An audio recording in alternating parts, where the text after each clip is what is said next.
Hello friends, welcome to my another blog. আজকে সকালে ঘুম থেকে উঠে দেখতেছি যে বাবু বাজার থেকে আমার ট্যাংরা মাছ আনছে। তো ট্যাংরা মাছ দিয়ে কি রান্না করতে পারি দেখি।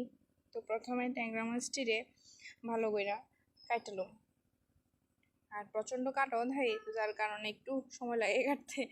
তো কাটতে আসে না, ভালো করে ট্যাংরা মাছটিরে ধুয়ালুম একদম পরিষ্কার করে। তো দেখো কি করি। তো ট্যাংরা মাছটা ধুয়ে সেরা এবার গ্যাস জ্বালাইয়া এবার গরম হলে কড়ার মধ্যে একটু তেল দিয়ে দিব। তেল দিয়া এরপরে মাছটির ভিতরে লবণ হলুদ মাখাইয়া রাখবো। এবার তেলটা গরম হয়ে গেলে এবার মাখাই না ট্যাংরা মাছটিরে এবার তেলের ভিতরে দিয়ে দেবো। এবার ভালো করে বাইচা রেখে দেবো। এবার এফাক দিয়ে দেখতেছি মা আবার আলু সিদ্ধ করে রাখছে, আলু দিয়ে মাছ রাখবো। তো এবার ট্যাংরা মাছটি ভাজা হয়ে গেলে এবার ট্যাংরা মাছের মধ্যে তেলের মধ্যে ভাজি তেলের ভিতরে এবার একটু পেঁয়াজ দিয়ে দিব।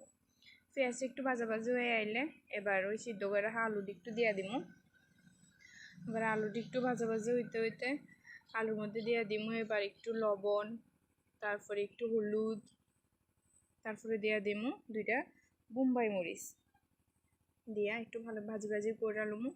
ভাজি ভাজি করে লিয়া এবার এর মধ্যে দিয়ে দিব তোমার জিরা গুঁড়া, তারপরে একটু ধনিয়া গুঁড়া দিয়া আবার একটু কষাম। এবার একটু লাড়াচাড়া কইরা এর ভিতরে দিয়ে দিব একটু শুকনো মরিচ গুঁড়া দিয়া তারপরে একটু কষাইতেছি। এবার দিকে দেখতেছি আবার মা কিটা আইলা কাটতেছে, আইলা ভাজি করবো না কিটা রানবো জানি। তো এবার আচ্ছা মা ওই দিক দিয়ে কাটতেছে, আমি দিক দিয়ে রান্নাটা করতেছি। এবার এদিকে দেখি আবার আলুরই কষানি হয়ে গেছে কষানি হয়ে গেলে এবার আলুরের ভিতরে এবার পরিমাণ মতন একটু জল দিয়া দিব। জল দিয়া ভালো করে এবার সিদ্ধ করতে হইব আলুটিরে। আবার মানে মশলা টশলা দিয়ে মিললে সবটি মিললে আবার ভালো করে একটু সিদ্ধ টিদ্ধ হয়ে গেলে তো দেখো রান্নাটা হয়ে গেছে এবার যদি ভালো লাগে একটু গরম মশলা দেবো, ভালো লাগলে লাইক কমেন্ট শেয়ার করবা, বাড়িতে অবশ্যই ট্রাই করবা।